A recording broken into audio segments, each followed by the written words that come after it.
We're once again continuing on with our NHL offseason plan series. We're now reviewing and analyzing the Ottawa Senators. What should we expect from them this offseason? We'll discuss that coming up next.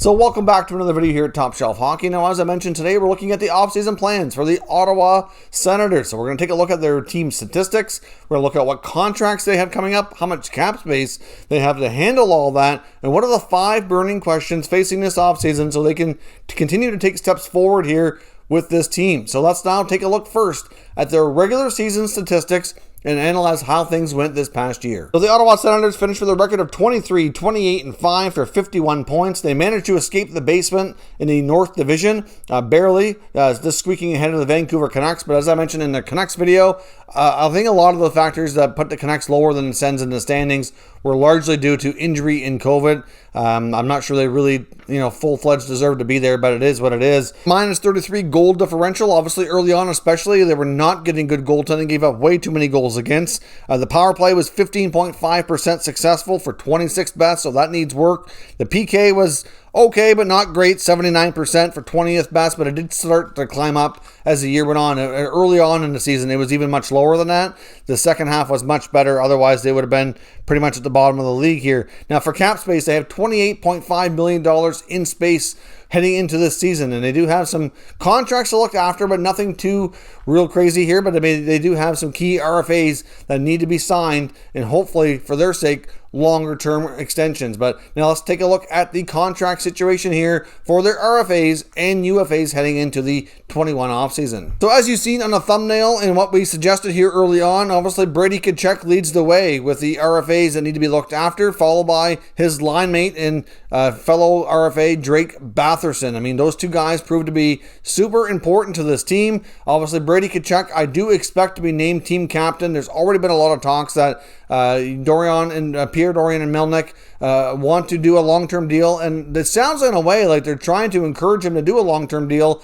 and part of that package would be to give him the captaincy. They sound like they may hesitate if he only wants to do a bridge contract. I'm not really sure why that would be. To me, the kid deserves to see. He drags his team into every game, keeps them in the fight, and is their clear-cut leader on the ice, in my honest opinion here. So I would just give it to him regardless of what he signs, but that's my opinion. They also have Michael Amadio, Marcus Hogberg, and Ollie Alsing. I would expect Alsing likely gets a qualifying offer. Amadio came over from the LA Kings. They swapped him for with Christian Wolanin.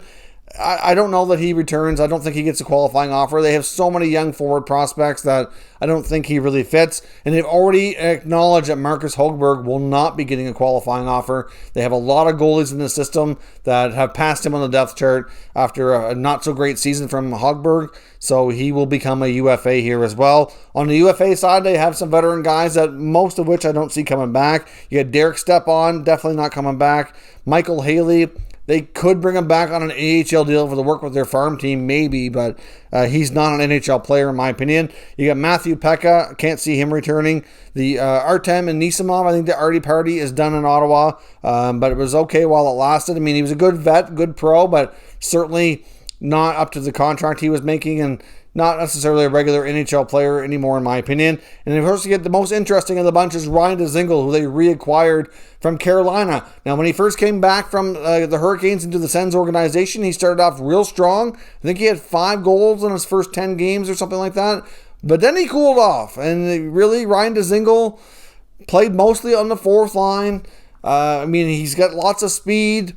He's a good veteran. You have to have some vets around, but I'm not convinced that Dzingel comes back. If he does, it's going to have to be on a short-term cheap contract at best. If I'm Dorion, that's all I'm offering Ryan Dzingel is maybe a 1 or 2 year deal at most, preferably 1.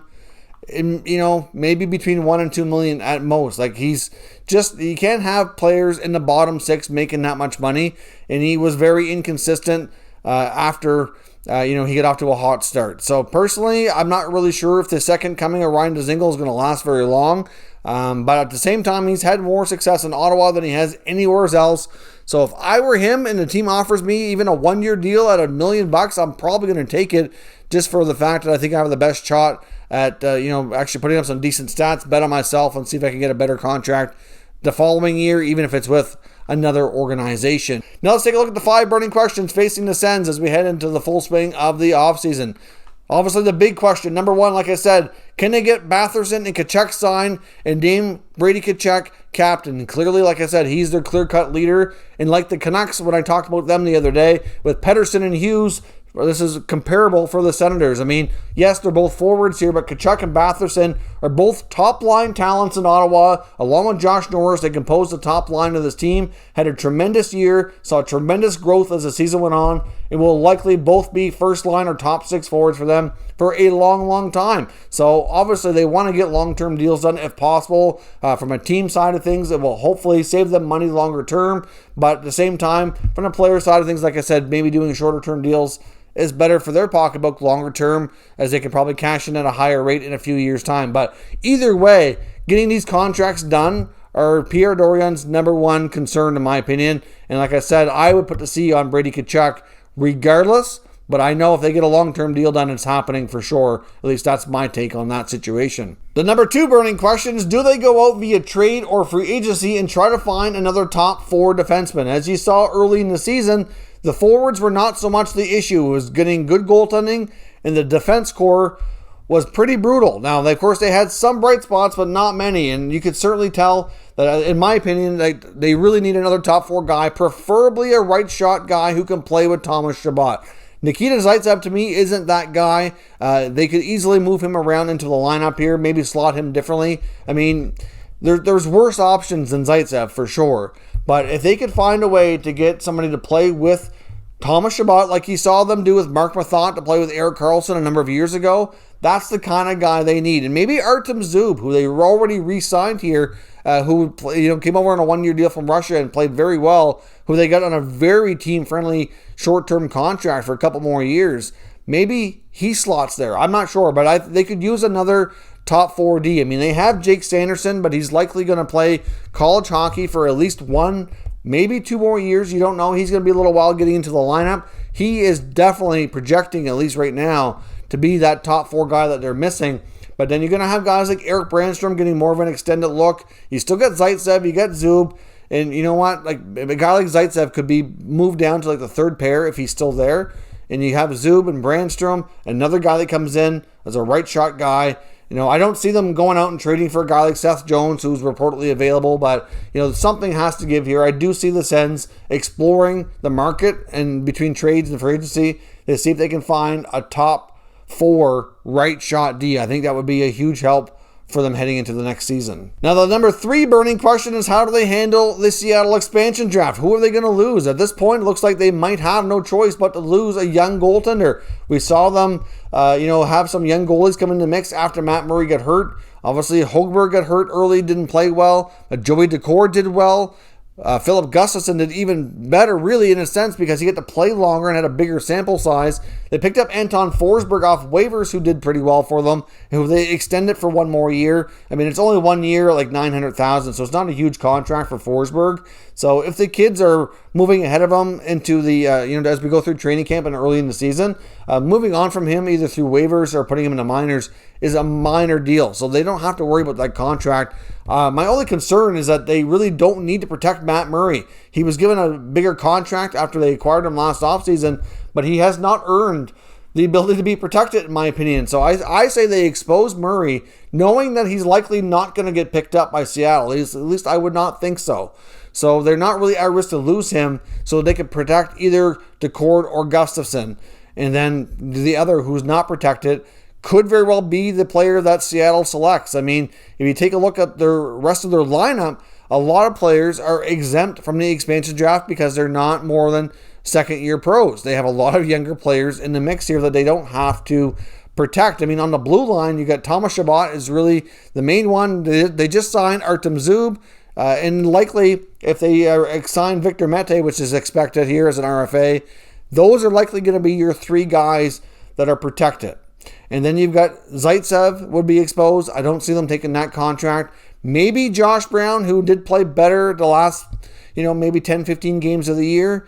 Maybe Brown is a guy, because he's a big, strong, physical defenseman. Maybe he's a guy Seattle would consider. And in the forward group, a lot of them are younger and likely not going to be, picked up. I mean, you have to question maybe if they made available like a guy like Dadonov, who didn't really work out as a free agent. Would Seattle consider that? I don't know, but Pierre Dorion has some work to do. Maybe he cuts a deal with Ron Francis in Seattle to get the preferred player they want off their list. But either way, there's some interesting choices there, and they're going to end up losing somebody that's decent.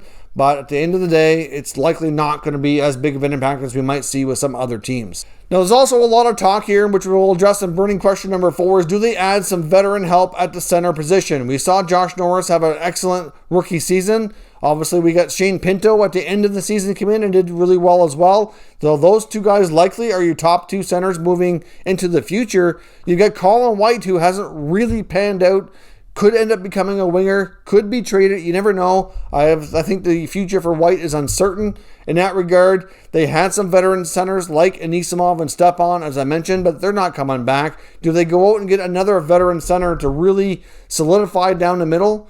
Or do they continue to ride here with these young kids and just take the lumps here as they go? Because there's going to be some growing pains as they continue to be those guys. So to me, if I go into free agency or if I make a trade, I would consider adding a veteran center. I just don't want to see anybody added that has much of a term on contract. I would say if you do, you get somebody who can play for starters. The vets they brought in last offseason were terrible.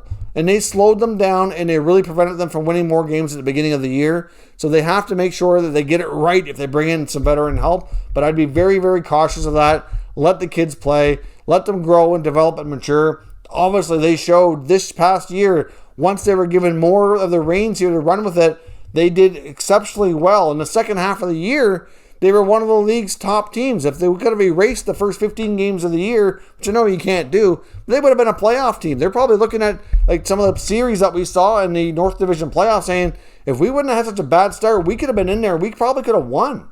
So to me, obviously with the division change going back to the way they used to be like the old Atlantic, they're going to have a tough time getting in the playoffs next year. But to me, they need to give the kids more experience and just see how far they can take them. Lastly here as well, how do they approach the NHL Draft? And we know that they did not have any good luck at the NHL Draft lottery. They're picking number 10 overall, which is a big drop down from where they have been the past couple of years. But obviously that's because the team is getting better, and that's a good sign. Now at the number 10 pick, who do they target? To me, if he's available, Mason McTavish, who's a local product, a big, strong center, who can play with some physical edge, can play with some grit, and has good offensive skills, to me, would be the guy you target. There is a possibility, though, that he may not be there at the number 10 pick. So I do think that there's a possibility that they could consider trading this pick. Maybe they trade up, maybe they trade down. They either trade up to target somebody they really want, if McTavish is like a guy like that, or Brant Clark, or depending on how the first few selections go, or do they trade the pick for a player who can help them now? So get a good, solid young player in their early 20s that's somewhat established that could jump in and be a big fit. That's a possibility too. I'm not really convinced that they go either way. I think they're more than likely going to keep the pick, but it just really depends on what's presented to them. And to me, Mason McTavish would be the preferred choice, but I don't know if he's going to be there. There's lots of other options that they can consider. No matter who they select, if it's a player who doesn't jump into their lineup for a few years, it's really not a big deal given all the other top young players that have already made themselves kind of fight for a spot here, and then the other guys are going to be jumping in training camp this year going for more. We saw them with guys like Sokolov at the minors this year. Igor Sokolov had a tremendous season. I can see him fighting for a roster spot next year. I can see Alex Formanton being more of a full-time job. You've got Logan Brown. You don't know what the future holds for him. Could he make the team next year? I have my doubts, but he'll be there fighting as long as he doesn't get traded.